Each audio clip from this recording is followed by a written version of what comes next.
Hi, everyone, and welcome to the End of Life Journey Beyond the Sands of Time.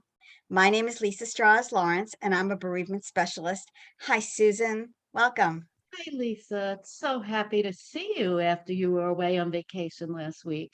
Yeah, So this is a good day.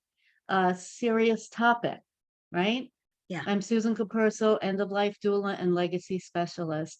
And today we're going to talk to you a little bit about how to talk to a child about loss when they've just lost a loved one in their life.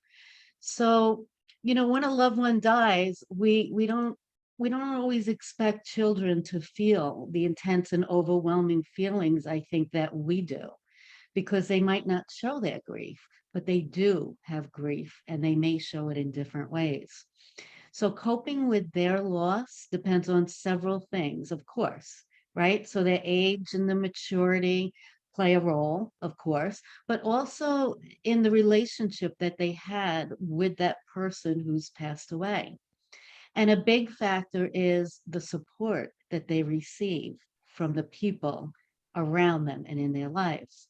So today, Lisa and I would like to talk to you about a few ways that you can help a child in your life who's experiencing and suffering a loss. So knowing what to say can be difficult, especially when you're feeling overwhelmed yourself. It can be difficult, but it can be important, and it's really necessary to facilitate this with the awesome, child. awesome. So before we begin, Lisa is actually going to share her story today about knowing firsthand what it's like to lose a really important person in your life through the eyes of a child. So imagine Lisa at a very young age right now, and she's going to tell us a little bit her story, and then we'll go into a few more of the things about talking to your children during this serious time. So Yeah, thank you, Lisa, for thank you, sharing Susan. today. Thank you. So, the anniversary of my biological mother's death just passed on Friday, February 25th. And so, believe it or not, a 26-year-old woman who was my mother, and I was 2 years old at the time, ran across the street very close to my home and did not look both ways, and was killed instantly with her mother actually in the car. I can't even imagine that. 1956, very different times, in how we treat kids and how they grow up. But even just thinking, I mean, I was two, so I don't remember her. The only thing that I know was the impact on me. I believe that I always felt the separation anxiety from that occurrence, and that I felt that when somebody left, they might not return. So, a 2-year-old has very limited ideas. Most of it is about them. Maybe they think that they did something wrong, or they were angry, or, for some reason they were left. I have no clue what was told to me. I know that my father went away for a while. He was 27 at the time, and apparently he had real problems of actually coping, which I'm sure.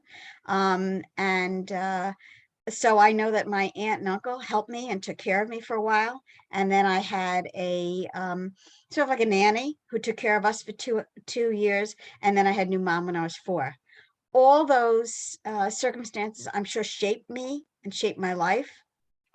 Very different in these times when I think about me being an early childhood teacher and what you do now with young children, which we're going to be talking about. But as I said, I think that, my feelings and my fears were shaped by that situation. And It's very sad, very, very sad occurrence. And, you just go on with your life. Yeah, You know what so. amazes me, Lisa, in telling your story, and you've shared it several times in different videos, but it amazes me that you're feeling effects still today as a grown woman and a mother and a grandmother. You're still feeling the effects of a Yes, loss that yes, you actually really didn't understand at the time that it happened. that's true. That's very So these lasting effects, and we all know this, and it's just not with loss and death, it's personal trauma, and it's different events that happen well with children, and maybe they weren't big events, but they can affect children in many different ways. yes, yes, you're And absolutely right. loss is one of them. Absolutely right. And we are going to talk about the legacy. And what I do is I post her picture and I watch pictures of her because I look just like her. And apparently my personality is just like her as well. So I try to keep her alive in the, for the 2 years that she was in my life. Grateful that she gave birth to me, grateful that she was a very loving mother. And from what I understand, was just thrilled to have a little girl and that she was pregnant again. So I keep her alive in my own way. And I keep those memories, whatever they represent for me. They're still part of my life, even though I don't Right. remember her and her circumstances. So, yeah, And it's a huge part. it It's is. it's a huge part. Um, and on a personal note, I'll just share one little story.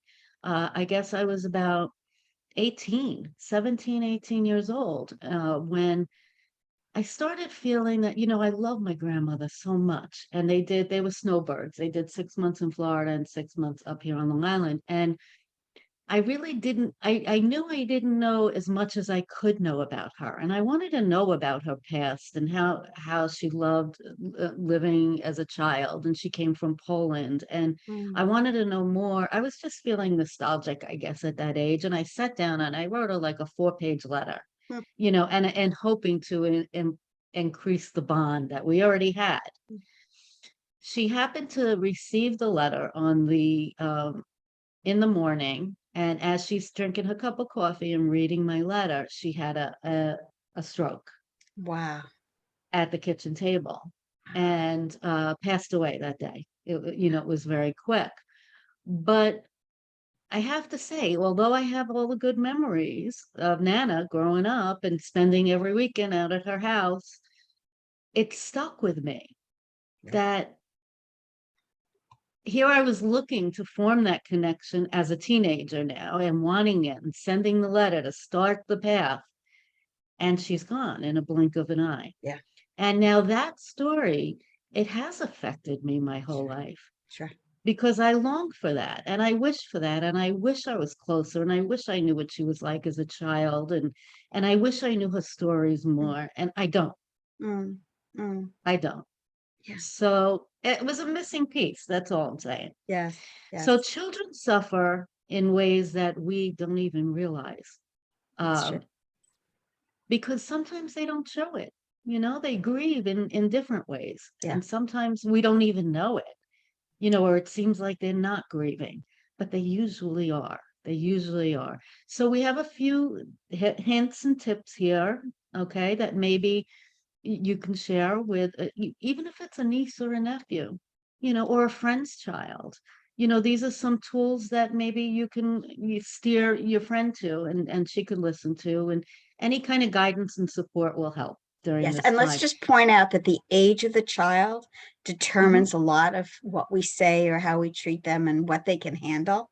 But the most Absolutely. important thing is that personal grieving is for adults as it is for children. So it's determined by who they are and what their environment is, and of course their chronological age and what they can handle. So And maturity level, maturity. right? Maturity level. So first off, I want to say, to talk simply to them, try and be peaceful and calm. And your tone is really important when you're talking to them about a loss. Be clear, be direct in your words, be honest, you know, allow them to ask questions and you ask questions about how they're feeling. The answers might not always be honest, but you can at least ask questions as well. You agree with that, You Lisa, you right? know that a commonly held belief is that you should shield children and that they Mm, shouldn't know things. That is probably one of the worst things you could do because most of them can see on the faces of their parents or the people who are with them the truth. right. And if they feel deceived, they will never trust. So that's very, very important when dealing with Yeah. children. good point. Very good point. Listening is so big. We don't always listen to our spouses, to our friends. We're not always there in the moment. I catch myself doing that too. I'll be thinking about something else that I need to do or go to or another place. And all of a sudden I'm like, can you just, what was that? Say that again. Mm. Because, and I catch myself not being focused and in the moment. And that's really important to do with the child during this time. The child, that sounds, I don't mean to sound with your child or a child. But it's so important to be there and be focused because, every child has a different personality and every child will think differently. Some will ask questions, some won't. Some will react loudly. Some will cry. Some will act like they don't care. Right. But whatever, steer the course, be honest, give hugs. You can cry too. I do believe Very that's important. okay. Very You important. don't always have to be the pillar of strength, because when they see that you're crying and vulnerable, they'll know that that's okay and you're Correct. tuning into their needs. And let them know that it's okay to feel sad or to feel mad, and you feel the same way, Right. Right. right? Absolutely. Yes. Yes. So listening is really, really important, and to focus and to be mindful and in the moment. Don't Yes. be thinking about where you're going tomorrow, who you're going to see tonight. Go to their level. How wherever they are, you jump in on that path. Yes. So, and another important thing I think is to let them know what to expect. Okay. I read a little bit about this, and being clear and gentle with the chain of events that are to come, such as the services that are coming, where you'll go, anything to do with the gatherings or people that might be visiting. If they need to be kept in the loop, They do. because especially if it was part of childcare, or if it was somebody that they saw continuously, a few days a week or even once a week. This is a big change in their life, and this is going Yes. to be important, and the coming events will be easier for them to understand and navigate if they know, and they could expect those changes. Even if something as simple as there will be people that say to you, I'm so sorry for your loss. Okay. Or no, and will children really understand that? So if you tell them that and help them to come up with a response. Like, what can you say when a teacher says that or a friend says that? You could say thank Thank you. you. You could say thank you and leave it at that. And you could say I'm okay. But whatever the words may be, talk to them and have that open communication about the timeline of events that may occur, so that nothing's unexpected and doesn't throw them for a whirlwind. Security is very, very important. They need to feel Yes. secure with the people around them who are there for them and who they can count on. Just urgent. And that's part of reassurance, right? They need constant reassurance. And it's going to be the adult that looks out for these behaviors and their changes and feelings. And reassure them that the feelings that they're having now will lighten. They will lighten and they will get easier. And you're right there with them, along the path. And that they have fears. Children have fears and they have worries that sometimes we don't know about. And sometimes even losing an aunt, a close aunt that they're with, or an uncle or a grandparent, no matter who it is, will instill fears that they won't share with you, that because this happened so easily, maybe it can happen to Sure. you. Sure. Absolutely. So they hold that in because a lot of times they don't know how to reiterate that, Right. and talk about how, you're dying next, or, so they keep it in. Those are scary words to say.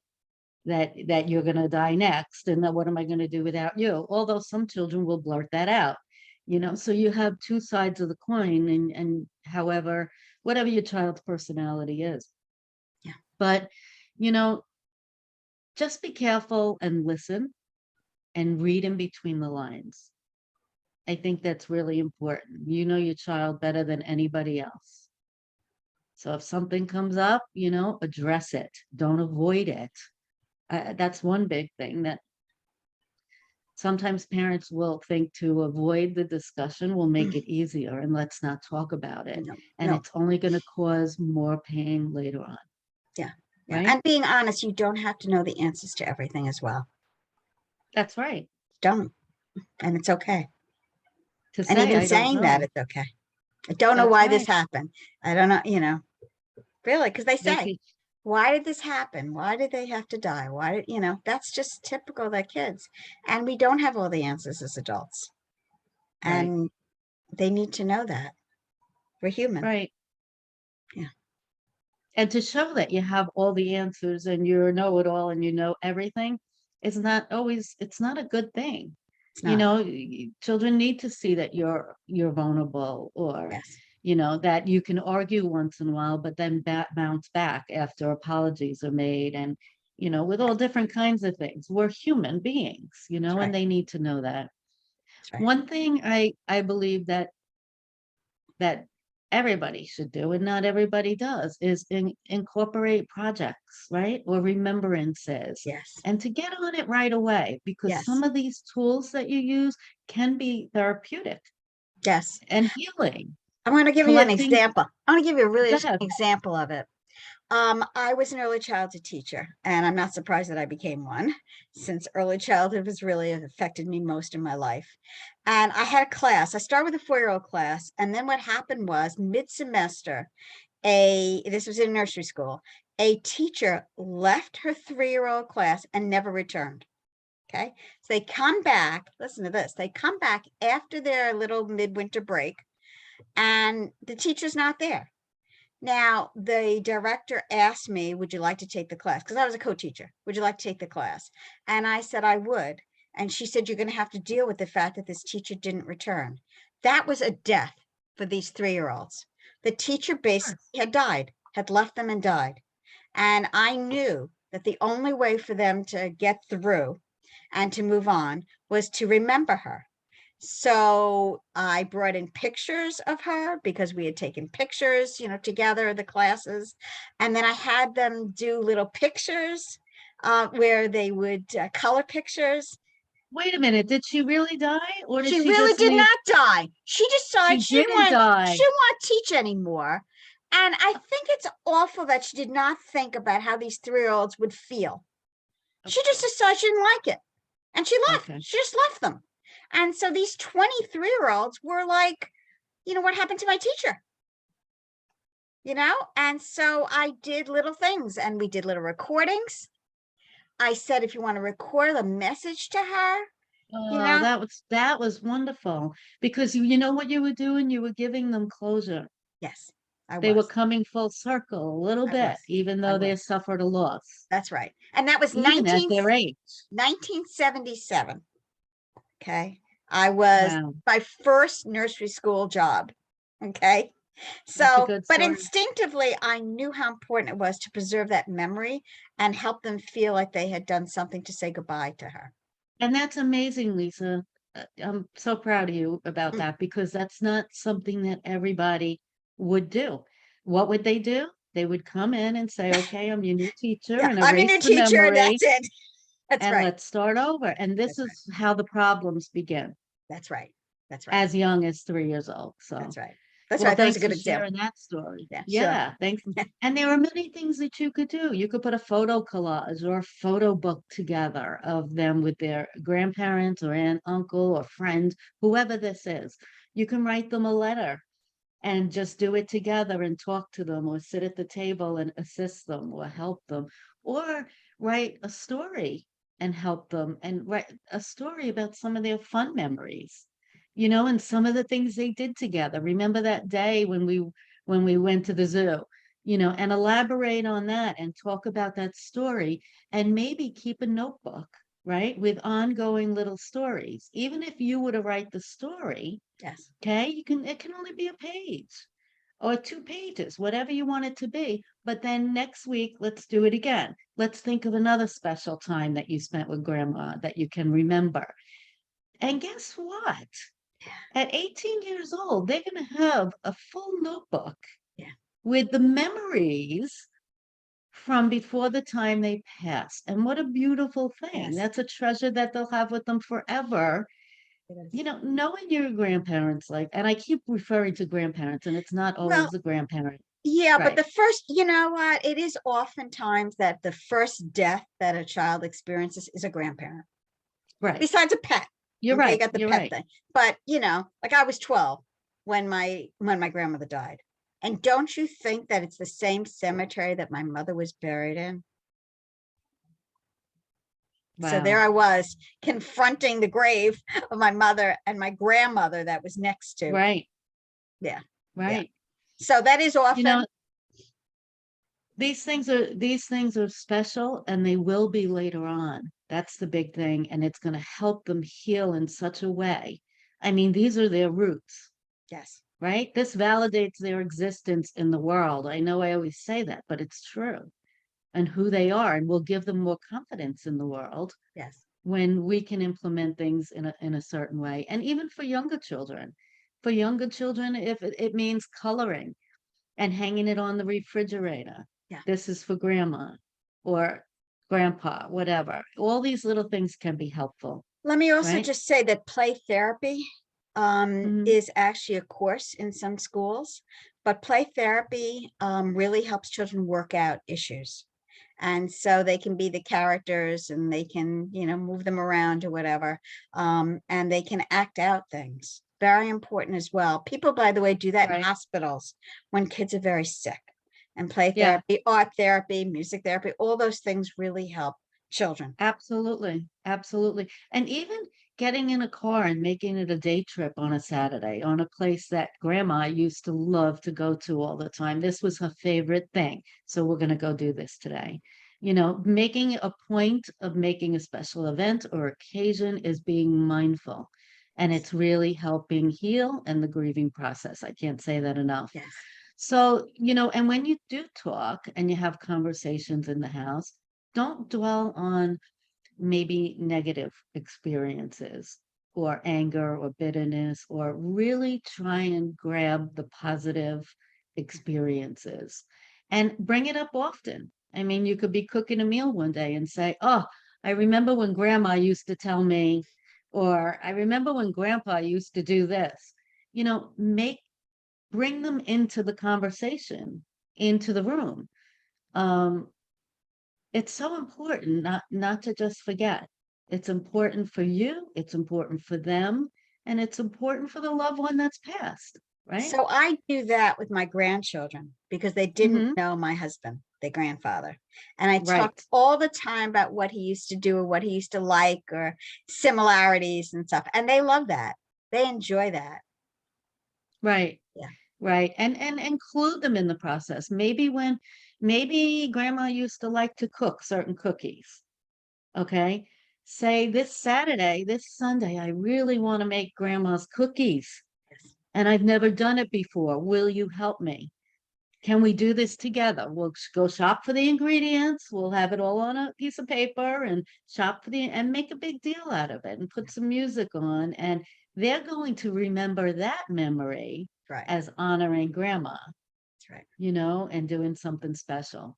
That's right. So, feelings are going to be much more difficult for children if the death is sudden, Yeah. right? Or violent, Yeah. or are surrounded by some other stressful experiences along the way. It might be a little easier if somebody has a terminal diagnosis, and they see the slow decline, which please don't keep your children away from that either. Yes, Bring them in exactly. to My visit. my children who were teens at the time visited my mom. She was in the hospital for 7.5 months. And it was really important for them to see her, and it was important for her to see them as well, so that they could still spend time with her. They knew she was really sick. Right. And it was, and they were very close to her. So that was very important for them. I know with my own husband being intubated for 55 days, it's not that it was an easier process, but I can honestly say that it gave us time. Yeah. It gave us time to adjust a little to what was happening. Right. In all rights, they said that he wouldn't last through the night.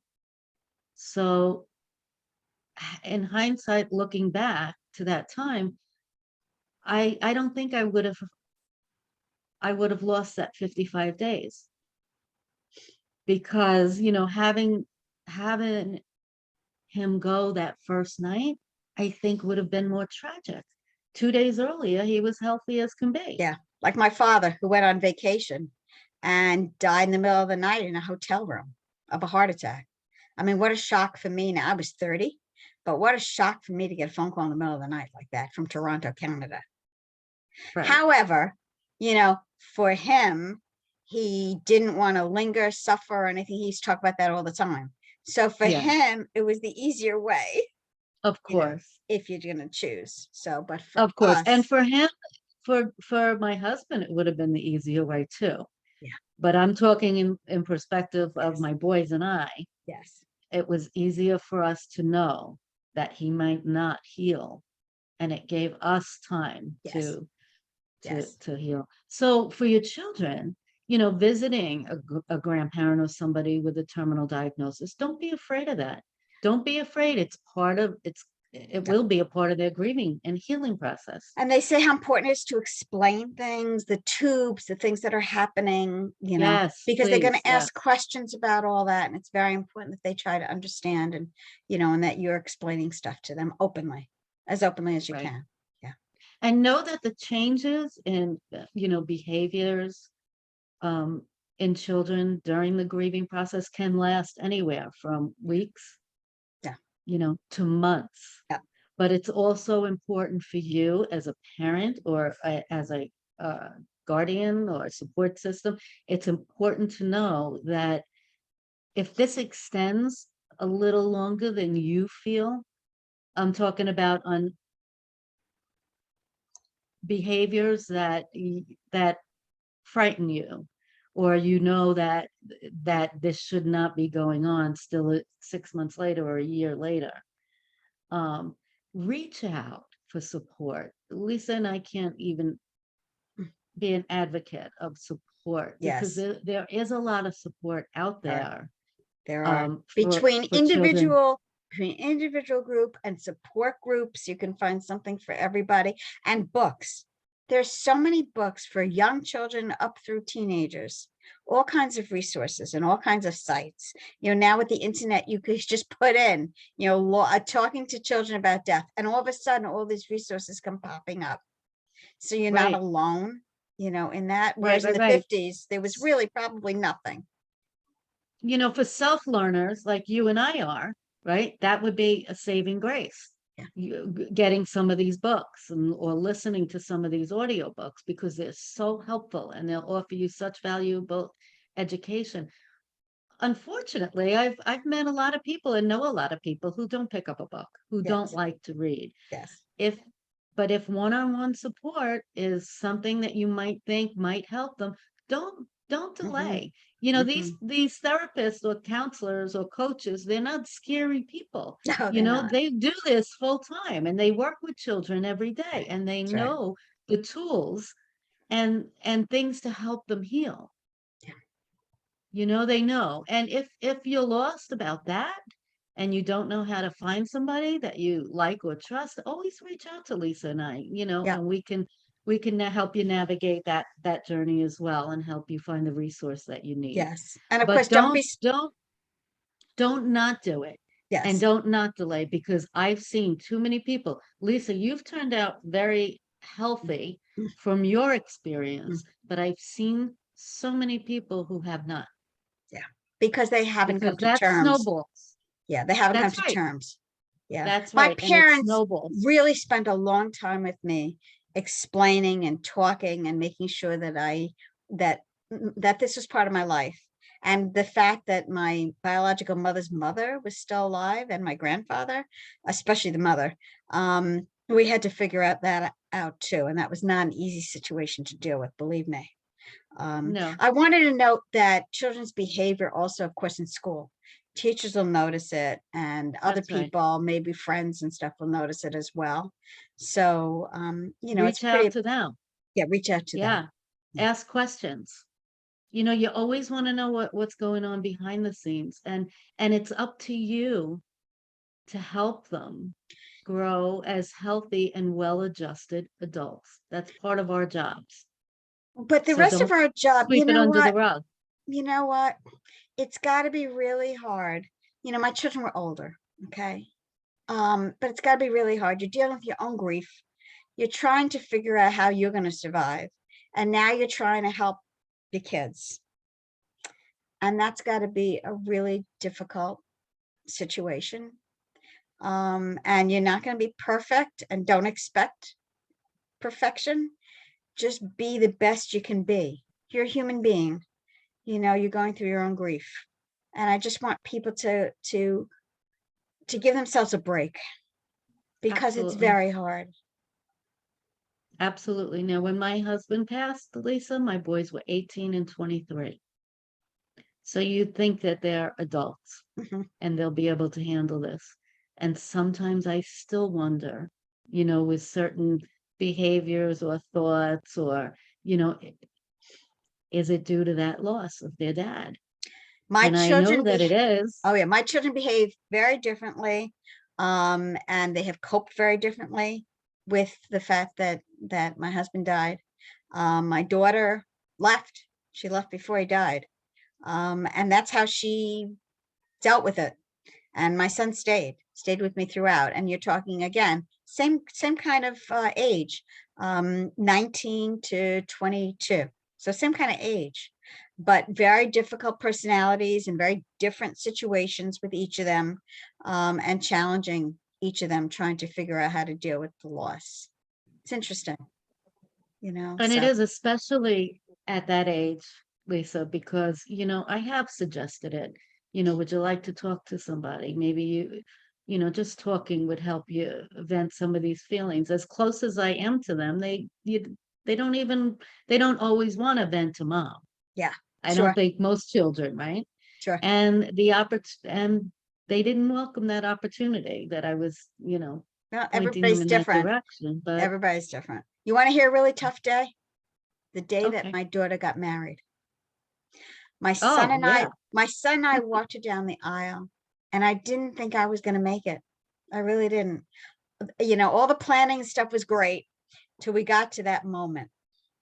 And then that moment was just so overwhelming for us. Right. Yeah. And there will be those moments. It's And 13 that years. with grief, even as children, as teenagers, as adults, I've had a few special moments like that, graduation and different things. And it all comes waving back, Does. right? It does. I wish daddy was here with Yes. you today. That's right. That's right. And that's good though. There's It is nothing good. wrong with that. I think That's by right. not saying it and not acknowledging him, that's pushing it under the rug, Yeah. and I agree that's with you. what will hurt everybody later on. I I agree. think it's important, to acknowledge the people we've loved and lost, Yes. Absolutely. right? Yes. Yes. Ah, It's tough. It's tough. Yeah. Brought up a lot of really good points, Susan. And hopefully these really help people, you know. it is tough, but it's also really important for people to know that we're not indispensable. I mean, life is short. And if we're lucky enough to be on this planet for 100 years, then we're lucky enough, because we're all going. And if we can celebrate that fact that we're here, this is some kind of life school that we were sent to learn certain lessons. I believe that in my heart. Unfortunately, I still don't understand some losses, with children and Yeah. things like that. And I know that's their journey, and that's something that we need to accept also.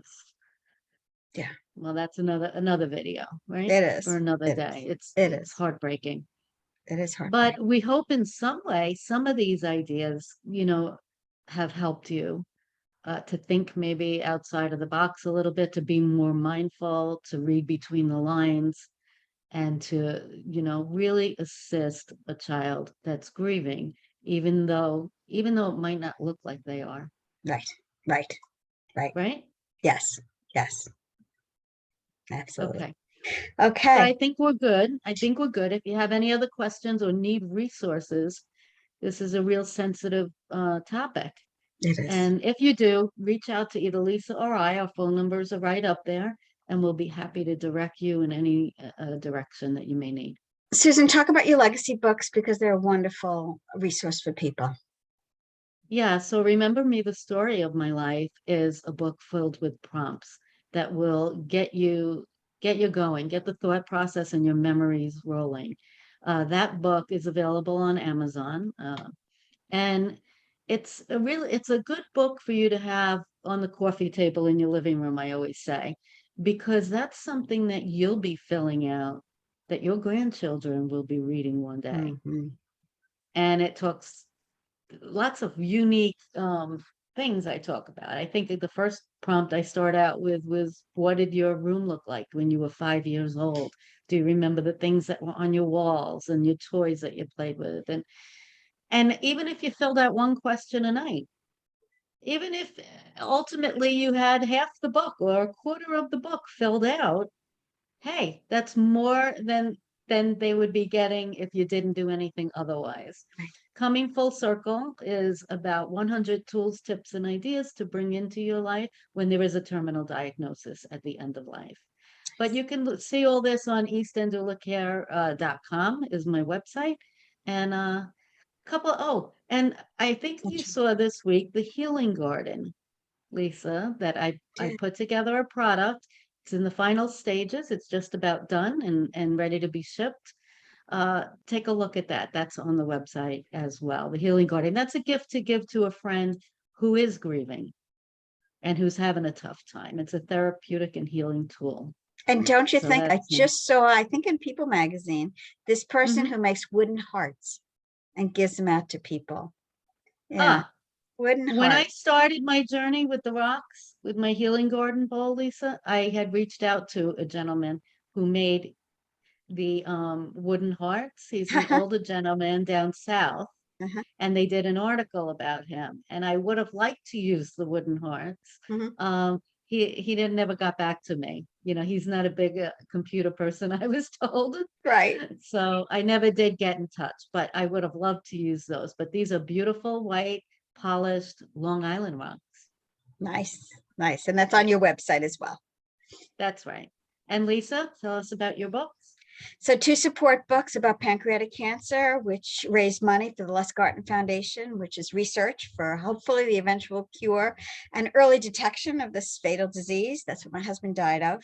So families talk about the disease. And in the second book, it's really about moving on with their lives after loss, which is really important. And of course, both of us offer one-to-one counseling and support. And that's really important because not only are we professionals, but we have been there. And so we really understand and we work with people, personally.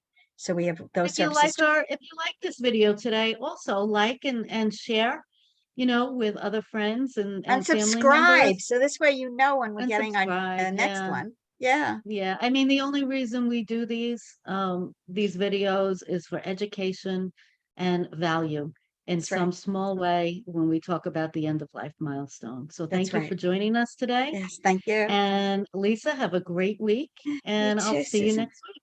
Sounds good, Susan. Take good care, all right? Okay, Thanks, Lisa. bye. Bye.